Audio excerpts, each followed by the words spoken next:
Magandang umaga sa inyong lahat. Mamaya ay magsisimula na tayo. Wala pa kasi si Madam President. Anong oras pa ba dadating yun? Online meeting na nga lang, late pa.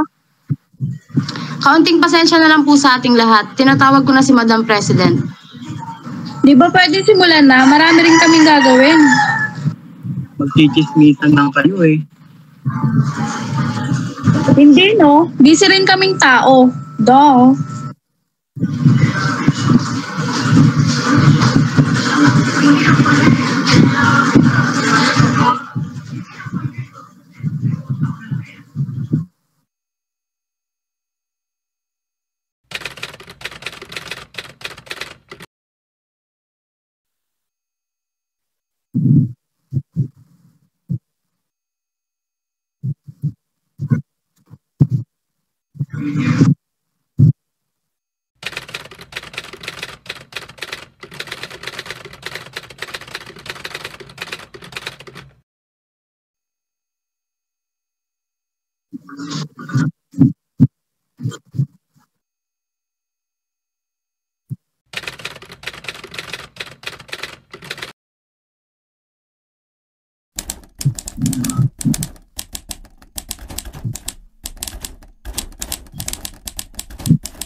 Okay, nandito na si Madam President. Mr. Llamas, pangunahan mo na ang ating dasal.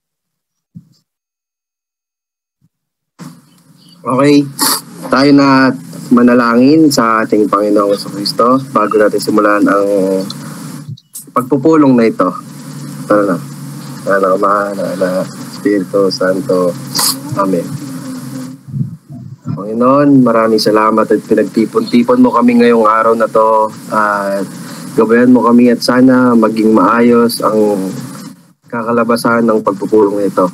Ayun lamang po at ito ay sinasamot dalangin namin sa matamis na pangalan ng aming Panginoong Jesucristo. Amen.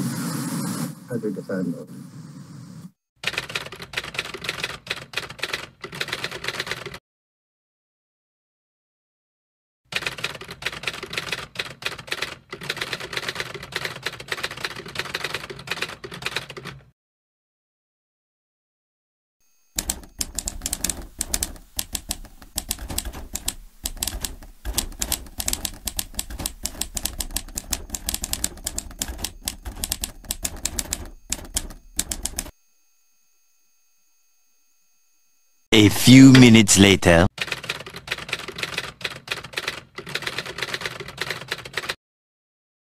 Sa mga basura. Ano po bang meron po sa mga basura po dyan? Ayun, may mga may mga basurahan naman, pero sa mga kanal pa rin nila tinatapon, ganun. Noted po dyan. O, sino po yung may mga reklamo pa po? Kasi po, kaya po tayo nag-start po ng pagpupulong po dito is dahil majority po kasi halos 10 na rin po. Yes po, Miss Erica, halos 10 na rin po kasi ang mga uri po ng iba't ibang uri ng reklamo na po dito. Kaya hindi na po ako nag-atubili na mag-start na po tayo ng pagpupulong about dito. So, Miss Erica, meron ka pong reklamo po or nais pong i-share po about sa suliranin po natin? Yes, Miss President. About sa street lights. Kinukulong tayo sa street light. Yes. Ano po bang meron po sa street light po natin? Kasi po, ang alam ko po kasi bawat street po is meron na po kaming ipinatayo. Ano po ba yung mga problem po dyan? Kukulangan sa street light, Miss Pres. Kasi diba, nauuso ngayon yung nakawan. Oh, nakawan po. Oh yes po, meron po kasi yung nagreklamo din po kasi sa office po namin, sa may head office po na nakawan po siya ng iPhone 13 Pro Max po na hindi pa po fully paid. Ako po yun, ma'am. Oh, ikaw po pala yun, Miss M. Rave. Oh yes. Oh. Apa. Drive po yung basa, ma'am. Oh. So hanggang ngayon pa rin po ba, hindi nyo pa rin po nare-retrieve po ang iPhone 13 Pro Max po na hindi pa po fully paid? Hindi pa po, ma'am. Oh, so isa rin po pala sa naging mistake po namin dahil po sa kakulangan po ng street lights po yata.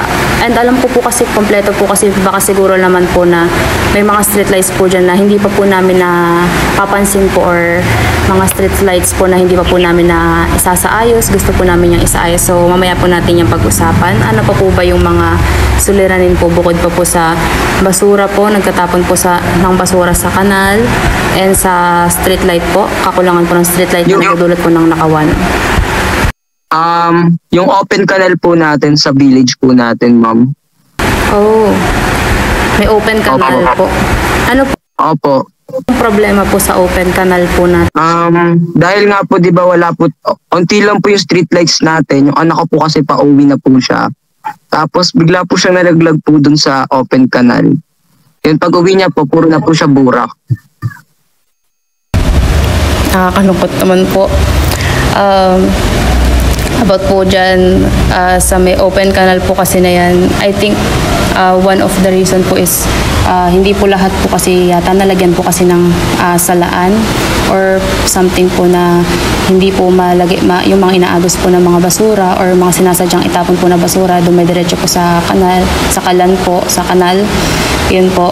And yun nga po, nagiging dulot nga po ng disgrasya. So, anak niyo din po pala yung nireklamo po sa head office po namin about po dun sa disgrasya po na yun dahil hindi po natutugunan po ng aming team. So, pasensya na rin po dun. Pero sa ngayon po, gusto na rin po namin yung isaayos po dyan. So, babanggitin ko po mamaya po, isa-isa po yung mga naging tugon po namin dyan since isa rin po yan sa mga naging reklamo po sa amin last week.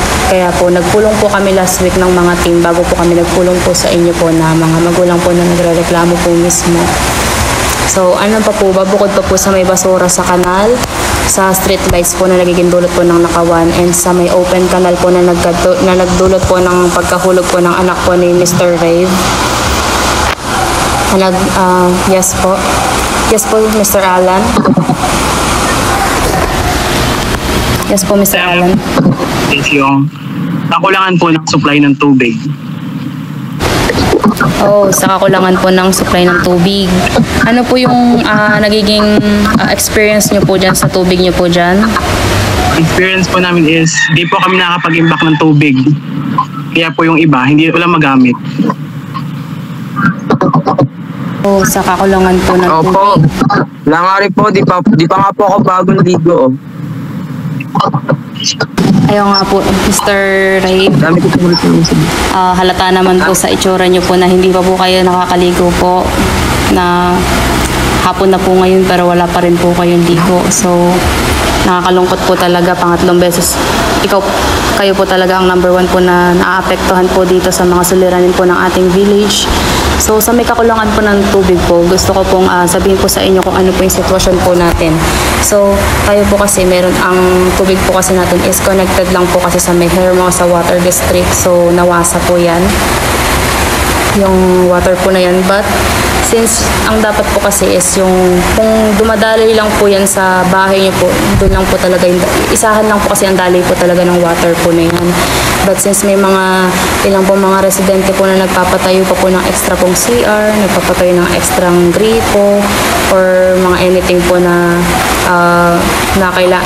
for example po meron po kasi po dyan na nagbi-business na po ng related po sa may water po dyan, like yung car wash, may nagpatayo na rin po ng car wash dyan. So, yung water, naaapektuhan po dyan yung daloy po ng tubig niyo po, lalo na po kapag madaling araw, sobrang hina po ng tubig or as in wala po. Yun po kasi ay sa kadahilan ng marami pong estudyante or mga estudyante pong naliligo na po sa CR po nila. So, since yung iba po dyan is 2 tubo po kada isang tubo, ang nagagamitan po ng water po na yan. So, isa po sa nagiging dahilan po dyan is nai-split po or humihina po yung daloy po niya. So, Miss Lay, ano pa po meron po ba kayong gusto pa pong sabihin po? Wala naman na po.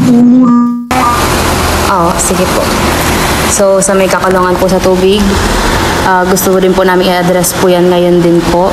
Yung mga gusto po namin maging solusyon po base po sa naging meeting po namin or pagpupulong po namin last week po ng aming team, ng aming association, and also nandun din po yung ating ilang mga miyembro po ng government po ng ating city, ng ating QJ City, para ma-address po yung suliranin na tinatahok po ng ating village po. So, mag-start naman po tayo sa paano po namin i-address. Wala na po bang may gusto pong ireklamo po dyan? Bukod pa po sa basura sa kanal, street light na nagiging dulot po ng nakawan, open canal, and kakulangan po sa tubig. Yung mga nakakalat pong aso, ma'am. Nakakalat pong aso. Opo, marami po kasing pag-alagalang aso ngayon po sa village natin. So, nakakatakot na po, baka po may dala silang rabies, tsaka yung mga tae po nila. Yak. Nakakalat din po. Yes, opo, ma'am.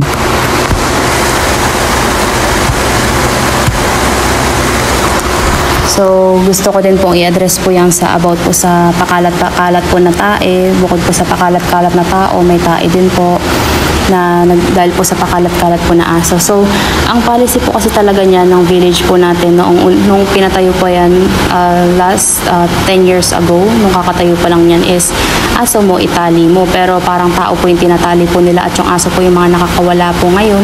So, ang gusto po namin mangyari is ipanumbalik po ang batas po natin sa village po na yan or ating patakaran about po sa aso po na yan. Dahil po, ang nangyayari po, yung aso na po yung pag-alagala, imbes po na tao, yung mga tao po wala pong pakialam sa alaga po nila. Kaya nga po meron nga din po kami naging cases po na isang bata po na kinagat po ng aso po, nagkaroon po siya ng rabies. And yun po, hindi po siya makainom po ng tubig for 3 days. Oh, hello po, Mr. Rave. Nakataas po ng kamay. Sorry po, ma'am.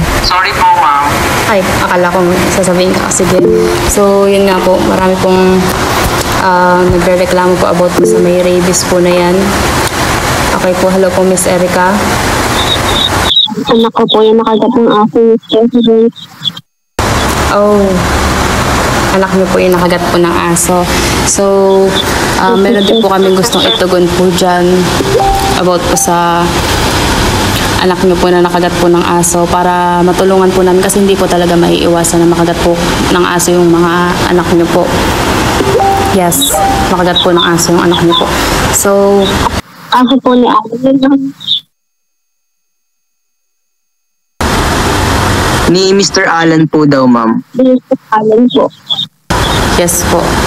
Aso po ni Mr. Alan po. Ano pong masasabi niyo po sa aso?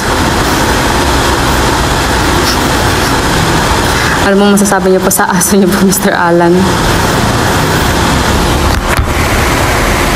Okay po. So, dito po sa about sa nakakalat po na aso, ayun nga po, gusto po namin ibalik po ang patakaran po about dyan. So, bumalik na po tayo. Wala na po bang iba pong reklamo?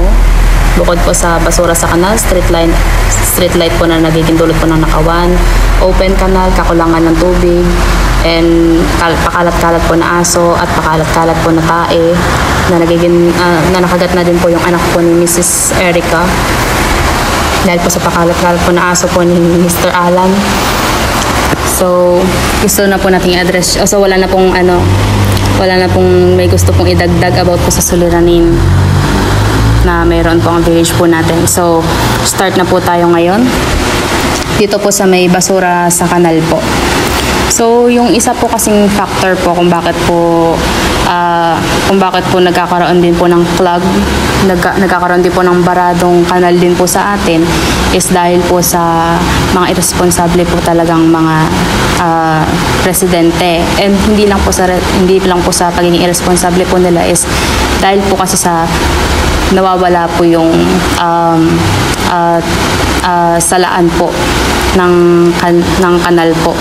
So, nung una po namin pinagawa po yan, meron po talagang nagsa-separate po dyan, pero mukhang ninakaw naman po yun. So, ang gusto po namin mangyaring tugon is ayusin po ulit yung kanal.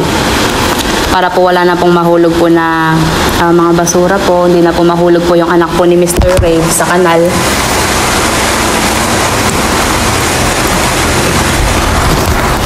So, bukod pa po dun, gusto rin po naming, gusto po ng aming team na ayusin po ang kanal, lalo na po sa mga corner lot po dyan, para po yung mga bata po na patakbo-takbo po dyan, hindi po sila mahulog, and para po yung kapag bumagyo, hindi po agusin po yung mga basura po na nasa kanal na papunta po sa babang part po ng ating village, para hindi na rin po maparwisyo po yung mga residente po sa baba. So, ang gusto po namin mangyari is ayusin po, and nagkakaroon po tayo dyan ng patakaran po na bawal po magtapon ng basura sa kanal. Kahit lang po dun sa mismong Taguling po, bawal po, dahil dun din po kasi yung diretso po nun. So, next po natin is yung sa street light na nagiging dulot po ng nakawan po. So, alaman naman po natin na isa po sa naging naapektuhan po niyan is si Mr. Ray po, na nakawan po siya ng iPhone 13 Pro Max na hindi pa po fully paid dahil po sa street light po natin na I think pundi po siya, or wala pong nakatayong street light, but I think pundi lang po talaga siya. So, may mga nagrereklamo po kasi dito na mga estudyante po na umuwi din po paggabi, na umuwi po sila paggabi, na yung mga panghapon po sila na umuwi po ng 6 p.m.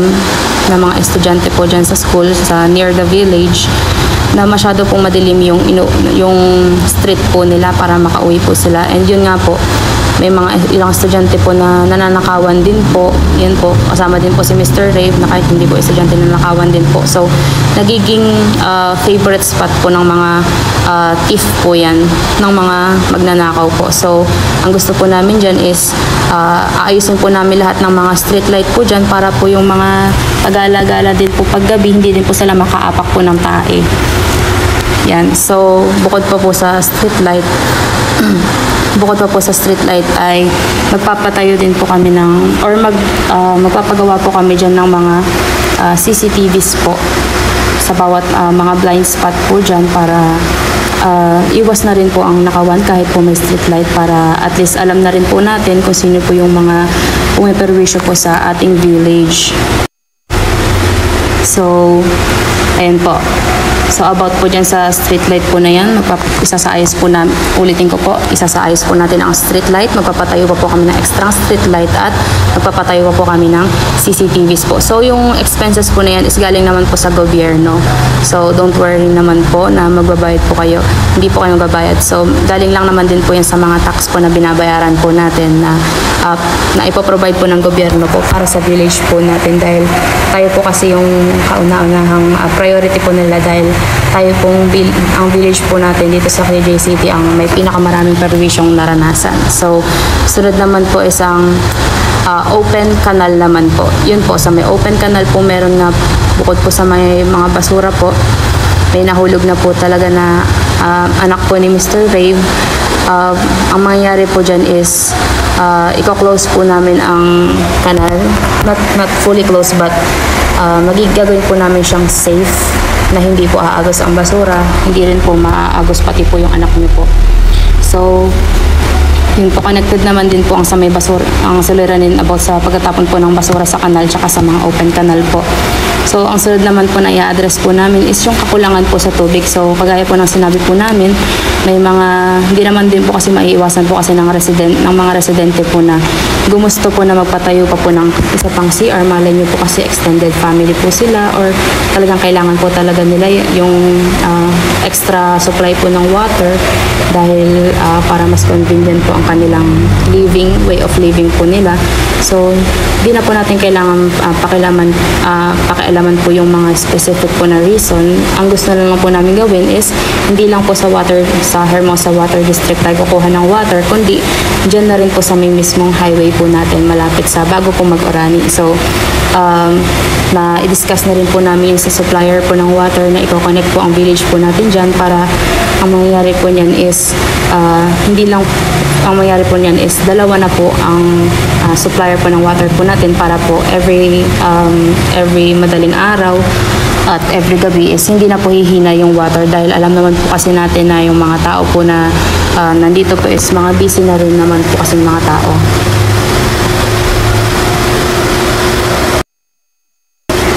So, yan po, sa may kakulangan po ng tubig, hindi naman po namin binabawalan na magpatayo po kayo ng extra pong CR as long as i-aware nyo po yung mga head office po namin para at least nalalaman din po namin kung malay nyo po na meron po palang problema sa tubig po sa lugar nyo po and meron palang ganitong uri po ng activity, at least malaman din po namin or masuri po namin at matugunan po namin mabuti po yung suliranin po na mayroon po yung danayin nyo po. So, sunod naman po is yung mga pakalat-kalat po na tae dahil po sa mga pakalat-kalat po na aso. So, yan nga po sa pakalat-kalat po na tae po na yan. Marami na rin pong mga, lalo na po sa kakulangan din po kasi ng street light po. Marami pong mga tao po na nakakaapak po ng tae dahil syempre po kung saan-saan po kasi tumatae po yung mga aso. Pero ang gusto po namin maging tugon dito is magkakaroon po tayo ng part po ng lote po dyan sa may village na mayroon po tayong field po para sa mga aso po. So meron po tayo dyan, magkapatayo po kami dyan ng park. Maybe it will be abutin po siya ng 3 months. Baka abutin po siya ng 3 months bago po maayos po mabuti yung park. Pero po yung mismong lote pwede na pong paglibutan po ng mga aso. Pwede nyo pong igala po yung mga aso nyo po dyan para hindi na po sa daan po gagala po yung mga aso. And also po, kung hindi nyo naman po ginagala po yung aso and yung aso po is pakalat-kalat, so isa na po sa mga magiging problem na po yan sa ating village po dahil po ang policy po talaga sa village natin is aso mo, italin mo. So kung hindi mo siya igagala, ang mangyayari po niyan is maaari po namin siyang dalhin sa animal center ang aso niyo po dyan at lagyan po namin siya mag-apply po kami dyan ng vaccine po para sa aso po na yan para po kung sakali po na ayaw nyo po talagang itali po yung aso nyo na yan, baka punta na lang po siya sa animal care center kung ayaw nyo po talaga, or kung gusto nyo naman po na nakatali lang, kung gusto nyo naman po na ipabaksin po ang inyong aso, ang inyong pet po, pwede naman po. So, libre naman po sa may barangay animal health care center po natin dyan. So, meron naman po tayong pinatayo dyan. So, kung meron pong mga makagat po ng aso po dyan, kagaya po ng anak po ni Miss Erica po na kinagat po ng aso po ni Mr. Alan, nagpo-provide din po kami ng libreng vaccine po sa mga residente pong naapektuhan po niyan. So, sa may pakalat-kalat po na tae, meron po tayong kada block po is meron po tayo dyang mga, kung napapansin nyo po, naglalagay na po kami dyan ng mga compost pit. So, doon nyo na lang po ilagay po yung mga tae po ng aso. So, and meron na rin po tayo ditong mga public workers, mga street sweepers po na galing din po sa mga barangay din po namin. So, mga social workers na rin po sila na rin po yung maglilinis po ng street po natin. Pero kung meron po talagang irresponsable pong mga resident po, hello po Mr. Dave. Saan po ba manggagaling yung pera po nun about po sa pagpapasahod din po sa mga street sweeper? Sa pagkapasahod po ng street sweeper is manggagaling na po yan sa aming association po ng aming village dahil po kami po yung mismong nag-recruit po sa kanila. So, ang magiging fund po niyan is yung sa tax po dahil kami po connected po kasi kami sa gobyerno. Dahil po gobyerno din po kasi yung part din po kasi ng gobyerno yung village po natin, and isa din po kasi sila sa mga tumulong po para maitayo po yung village po natin dahil isa po kasi sa purpose kung bakit po itinayo ang village is upang magkaroon po ng tirahan po yung mga tao po na nahihirapan maghanap ng tirahan, mga naapektuhan po ng mga bagyo, ganyan ng mga yan po yung mga nasalanta po and yung mga hirap din po sa buhay. So that's why kami pong ang gobyerno po and ang aming team po ay nag-decide po na itayo po yan 10 years ago. So ang mga fund po na gagamitin po namin dahil since po residente din po kasi hindi naman po kasi kayo mismo yung gumawa ng problema na na kayo po yung nun, hindi naman, ang mangyari po nun, kami na rin po ang magsasagot po nun. Pero if ever po na meron pong residente na mahuhuli po namin sa akto na gagawa po ng offense na nagdudulot po ng suliranin po sa inyo, ang mangyayari po niyan is magkakaroon po siya ng karampatang parusa such as community cleaning po. Magkakaroon po siya ng cleaning or multa po.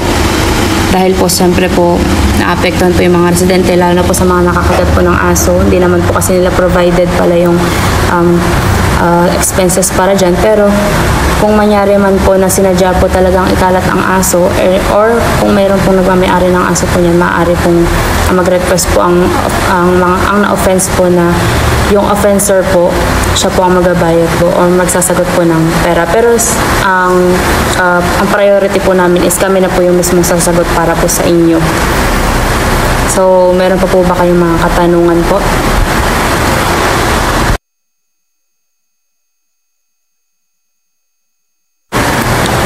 Wala na po ba? So, maraming salamat po sa pagdalo niyo po sa ating pagpupulong. Na masaya po talaga ako na mas gusto ko po talaga na harapan po na although online class lang po to due to pandemic, masaya po ako na nasasabi niyo po yan directly po sa akin, na narinig ko po talaga yung mga experience niyo po ukol po sa may problema po na tinatahak po ng mga residente at mga tinatahak po na nararanasan niyo po sa village po natin. So, kami pong ang team po namin, sinisigurado po namin ang inyong kaligtasan at sinisigurado po namin na matutugunan po namin yung mga suliranin po na tinatahak po namin na tatry po namin, gagawin po namin ang aming best na hindi na po ito mauulit, or kung mauulit man po is we will take an immediate action po para po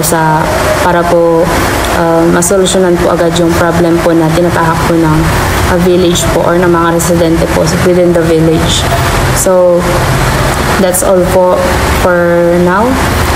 Kung meron pa po tayong mga susunod pa pong mga gustong mga reklamo, wag po kayo mag-atubili po na mag-feedback po, magbigay po ng feedback sa ating barangay hall or sa mismong munisipyo po ng ating city para po direkta po na mapunta po sa akin or ma-receive po namin yung reklamo niyo po. So,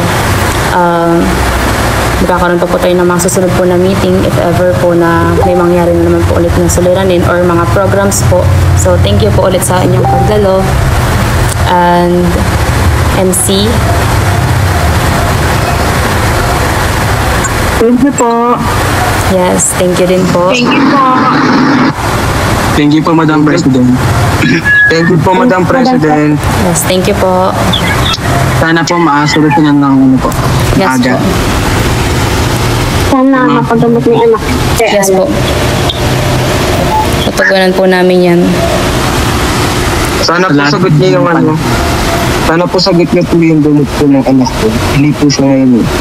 Oh, sige po. Sige. Itong on-direct assistant ng President sa Mr. Alan. Nasa kapabayan din ng nasa kapabayan din siguro ng magulang. Yes. So, Kasalanan din yung asa kay Alan kasi pakayat sa akin. Magsabunutan na lang kayo. Kasalanan ng anak mo yun, pakalat-kalat.